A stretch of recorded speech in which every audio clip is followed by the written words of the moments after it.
Saya mohon maaf, saya ada sependapat dengan Kiai Mat, tetapi ada beberapa statement yang saya punya ijtihad dewek. Ya. Saya menyatakan Mbak Alawi itu muqabil masyhur. Kenapa saya mengatakan Mbak Alawi muqabil masyhur? Kalau tidak ada ulama di abad 9, 10 sampai hari ini, ya, menyatakan Ubaidillah, maka itu nasab mardud. Tapi secara syuhrah wal istifadah, setidaknya di masa 9, 10 sampai sekian, ada ulama ahli ilmu yang menyatakan benar nasab itu. Walaupun tidak ada, apa namanya tadi? Tangga. Tidak ada tangga. Namun berprasangka baik kita, berhusnuzon dengan ijtihad. Seperti Abdullah bin Nuh, itu beliau mengarangkan kitab bahasa Arab. Tapi sayang ketika menceritakan hijrah-hijrahnya Ubaidillah bersama Said Ahmad bin Isa itu ke Yaman, tidak direferensikan dari mana menakalnya. Itu aja. Ya. Oleh sebab itu, syurah itu saya anggap tidak stabil syar'i. Ya. Tidak stabil syar'i. Kenapa? Karena syarat syurah itu harus mengikuti kaidah syar'i, nggak asal syurah. Istifadah itu nggak asal. Maka nanti itu masuk dalam kategori yang kedua, yaitu turukun taqlidiyatu li itsbatin nasab. Itu rukun kedua. Apa itu? Metode tradisional untuk membuktikan nasab keturunan. Nah, itu cara kedua. Jadi setiap daerah punya metode. Di Arab punya metode, di Irak punya, di kita juga punya. Apa yang menjadi patokan metodenya? 3. Ya, 3. 1, aurakun wa suhukun qadimatun wa musyajjaratun tafidu bi sihhatin nasab. Itu yang pertama. Harus ada manuskrip kuno. Jadi kalau Kiai Iman membatalkan sah. Enggak ada manuskrip kuno kok. Kalau saya kan husnuzon dulu. Jadi saya arahkan ke kaidah muqabil masyhur. Tapi kalau mengitalkan sah. Karena yang ditanya manuskrip kunonya sing endi? Nyampur baca Jawa lagi. Lagi belajar Pak, kalau salah mohon maaf. Ya. Yang kedua, tasdiqul wuqala ala sihatin nasab sawa'un min nuqaba al-umumin au far'ain. Jadi pengesahan ahli nasab terhadap sahnya suatu nasab melalui para nakib atau cabang nakib. Gitu loh. Ya, yang ketiga sima'u syahadah bi syuhud, mendengar keterangan saksi. Nih kayak tadi kan beliau punya saksi. Semuanya udah ada di Mbak Alawi. Tapi satu yang nggak ada. Apa? Pokok aurat. Tapi kalau beliau tidak sepakat kalau syurut berbeda dengan turuk, saya siap berdebat 70 hari 70 malam ya kalau perlu ya. Sama beliau ya, sama beliau. Saking saya akrabnya sama beliau, biar kamu tahu ya. Saya ucapkan langsung, Sayyid Mudakori ya. Saya mau tulis kitab judulnya fi ibtoli nasabi Sayyid Mudakori fakot, nggak termasuk ayahnya, nggak termasuk bapaknya. Satu orang saja, ketawa dia ya. Ketawa terbahak-bahak ya. Padahal kita berdebat itu ya. Berdebat lucu-lucuan ya. Jadi saya sudah akrab, makanya saya berani merosting sekeras ini ya. Assalamualaikum warahmatullahi wabarakatuh. Bismillahirrahmanirrahim. Allahumma sholli ala sayyidina Muhammadin wa ala alihi wa sahbihi ajma'in, amma ba'du. Ja'alanallahu wa iyyakum min ahlil khairi was sa'adah fid dini wad dunya wal akhirah. Amin Allahumma amin. Semoga Allah jadikan kita orang-orang yang beruntung di dunia, berbahagia di akhirat. Itu berlaku untuk siapapun. Kita berbeda, tetap kita sepakat, kita mendoakan dengan doa yang sama-sama baiknya untuk kita semua. Amin Allahumma amin. Tauku Sayyid Mudakori Al-Kushasi Al-Fasi, ini saya akrab dengan beliau. Saya pernah live, kita tertawa-tawa, bahkan saya merosting beliau itu ya di satu live ya. Tapi kalian tidak tahu kan? Ucapan beliau dalam diskusi itu banyak di-upload oleh para YouTuber ya, dengan judul-judul bombastis. Ditegaskan bahwa Ba'alawi rungkat, Ba'alawi mentok dari dua sisi. Jadi seolah-olah narasinya Sayyid Mudakori ini dianggap mengokohkan batalnya nasab sadah Ba'alawi. Padahal yang pertama saya pastikan secara ilmiah bahwa justru apa yang disampaikan oleh Sayyid Mudakori ini memperkokoh sadah Ba'alawi. Itu yang pertama ya. Atau mungkin masalah ini kamu masih belum bisa terima karena saya belum jelaskan. Tetapi yang kedua dan itu yang terpenting, bahwasanya beliau jelas menolak Kiai Haji Imaduddin yang mengatakan mardud. Alasannya karena di abad ke-9 ada ulama-ulama nasab yang mengisbat. Kalau misalnya tidak ada sama sekali ulama nasab yang mengisbat di abad ke-9 dan setelahnya, maka oke, mardud. Tapi karena ada yang mengisbat berarti bukan mardud. Bahasa beliau itu mokobilnya dari masyhur, artinya ya tidak masyhur, mungkin bisa gharib atau apa ya. Jadi jelas ya. Dan ketika Sayyid Mudakori ini mengatakan sepakat dengan Kiai Haji Imaduddin, ya sepakat, nggak ada manuskripnya, nggak ada dicatat di ulama nasab yang sezaman Ubaidillah bin Ahmad, itu saja sepakatnya di situ. Tetapi di kesimpulannya jelas berbeda. Bahkan kalau Anda simak lengkap, beliau juga menolak kalau dianggap yang pertama kali menulis Ubaidillah bin Ahmad itu adalah Habib Ali Asyakron. Kata beliau tahun 830-an sudah ada sebelumnya ya. Jadi sudah selesai masalah itu ya. Tetapi di satu sisi Sayyid Mudakori ini keliru memahami tentang turuk. Beliau itu menyebutkan ada 3 atau 4 turuk untuk mengisbat nasab. Saya ingatkan atau saya pertegas, Kiai Haji Imaduddin tidak pernah berani membahas bagaimana ulama nasab mengisbat nasab.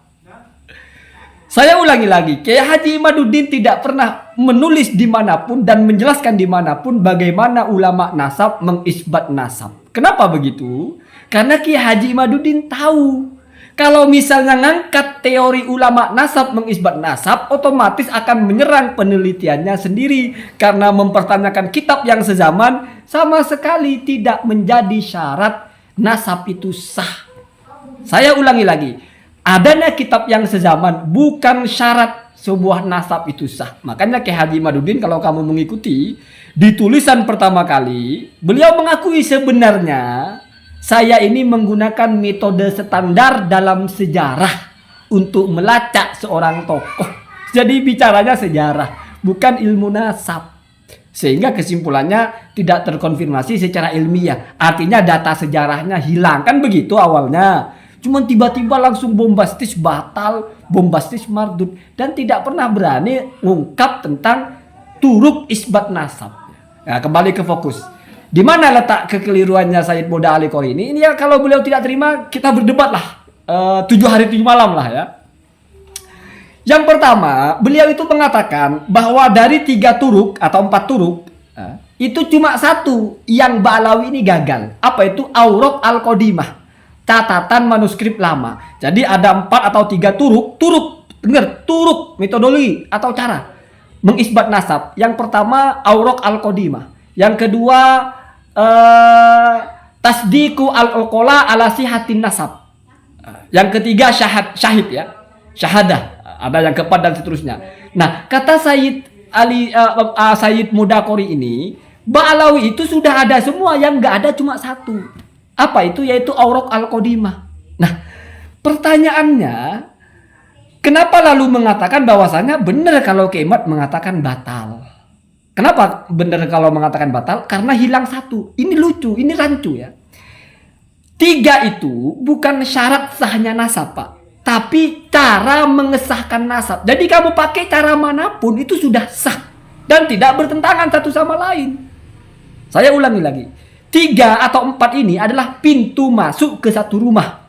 Kamu masuk dari satu rumah, dari satu pintu, selesai persoalan. Tidak mesti kamu masuk dari 4 pintu. Ini sudah sering saya bahas sebelumnya. Namanya turuk itu jalur atau jalan. Jadi kamu mau disahkan nasabnya, pilih dari jalur yang 3 ini. Misalnya tidak ada manuskrip, tapi pakai jalur yang kedua, yaitu tasdikul uqala. Ulama-ulama yang berakal sudah mentasdik ya, membenarkan bahwa nasab itu sah. Ini sepakat dengan kalau kita membaca di kitab-kitab nasab yang lain.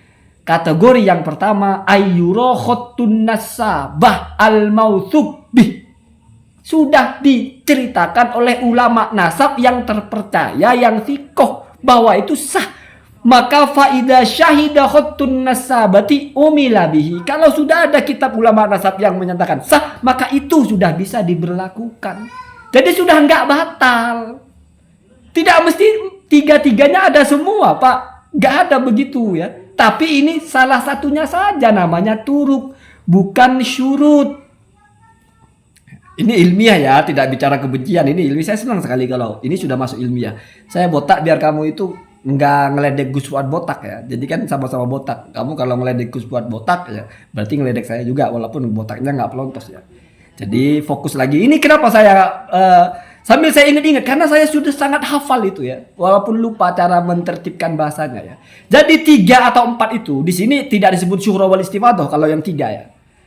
Syahadah atau ikrarah, ada juga ikrar atau syahadah atau juga khotun nasabah. Khotun nasabah itu ya kitab ulama nasab kalau dalam bahasanya Sayyid Mudakori itu apa? Tasdiku al-uqala, orang yang berakal, orang yang ahli sudah mengisbat. Bahkan di situ ada juga dari nakobah ya. Jadi al-uqala ini dari nakib ya. Artinya bukan asal berakal, enggak. Bahasanya ini adalah orang yang ulama nasab toh, karena dia nakib ya.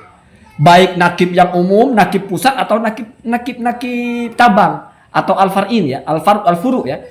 Misalnya Sayyid Mahdi Rojai itu nakib, sudah mengesahkan, sudah sah namanya. Itu isbat nasab begitu, Pak, ya. Begitu. Jadi manuskrip bukan syarat sahnya nasab, tetapi salah satu jalur mengisbat nasab. Kalaupun tidak ada, kalau ada yang kedua, yaitu tasdikul uqala, selesai ya. Selesai ya. Kalau Kiai Haji Imaduddin sejak awal bicara bagaimana mengisbat nasab, selesai penelitiannya itu. Kenapa? Karena penelitian Kiai Haji Imaduddin itu membawa tema yang tidak masuk dalam kajian ilmu nasab, yaitu nanya mana kitab sezaman. Padahal dalam ulama nasab itu tidak bicara kitab sezaman, tetapi kitab ulama nasab yang sikoh. Maka kredibilitas dari ulama sikoh itulah yang menentukan keabsahan nasabnya. Bukan usianya itu usia berapa, bukan begitu. Ditulis tahun berapa, bukan begitu caranya. Sayyid Mudakori ini malah membuka kotak Pandora ya. Kalau saya kan tidak pernah membuka itu terlalu lebar, saya cuma kunci-kunci sedikit saja ya. Walaupun saya nanti akan kaji itu secara spesifik ya. Jadi begitu ya. Maka kalau misalnya pakai teorinya Sayyid Mudakori itu 3 turuk itu ya 1 sudah sah ya. Tidak bisa kita bilang ini batal. Kenapa? Karena yang pertama tidak ada. Nggak ada begitu. Kalau begitu berarti namanya syarat ya. Kalau syarat 1 tidak ada, batal. Kalau turuk ya tidak mesti lengkap ya. 1 aja. Saya kasih contoh dalam masalah fikih. Kan beliau bicara banyak masalah fikih itu kan. Kalau kamu ikuti itu kan panjang ya. Saya potong di bagian pentingnya itu ya. Ada masalah fikih ihtilaf, ada qaul syadz dan sebagainya, bensin bisa buat berwudu dan sebagainya, ada masalah sanad dan sebagainya. Berarti kan dioplos, semua keilmuan dioplos. Saya kasih satu info sederhana. Dalam fikih itu isbat nasab 1 firos ya, pernikahan. Menikah A dengan B, menikah anaknya ya anak dia, nasab ke bapaknya. Itu tidak butuh lagi syahadah, tidak butuh lagi ikrar, tidak butuh lagi qiyafah. Cukup 1 saja. Misalnya tidak mirip secara qiyafah, tidak mirip sama sekali, nggak bisa dianggap bukan anaknya. Sudah cukup 1 firos. 5 yaitu qiyafah, kemiripan ya, analisa fisik ya. Terus syahadah, bayinah ya, ada kesaksian dari orang yang adil. Terus ikrar, ada yang mengakui, ada yang saya mengaku sebagai anaknya kamu, terus dia itu nerima pengakuan saya. Terus firos, ini nggak mesti semuanya Pak, 1 aja cukup. Misalnya ada orang, saya anak kamu, terus dia menerima, oh ya kamu anak saya, sah. Walaupun kamu tidak tahu kapan nikahnya, walaupun tidak mirip. Kalau misalnya diterapkan semuanya ini harus lengkap, berarti harus mirip, harus menikah, harus ada syahid, harus ada ikrar. Itu bukan turuk namanya Pak, tapi syurut ya. Dan ulama menulisnya bukan surut, tapi turuk. Jadi kata kuncinya, Sayyid Mudakori ini keliru memahami bahasa turuk. Dikiranya turuk itu seperti syarat. Begitu ya. Atau mungkin maksud beliau kalau yang paling kokoh itu semuanya ini dipakai dan lolos. Kalau Ba'alawi ini kalau pakai metode manuskrip gagal, tapi pakai metode kedua lolos, metode ketiga lolos, metode keempat lolos. Mungkin begitu maksudnya ya, sehingga muqabil masyhur. Ya, silakan. Tetapi kalau beliau tidak sepakat kalau syurut berbeda dengan turuk, saya siap berdebat 70 hari 70 malam ya kalau perlu ya. Allahumma dina. Sama beliau ya, sama beliau.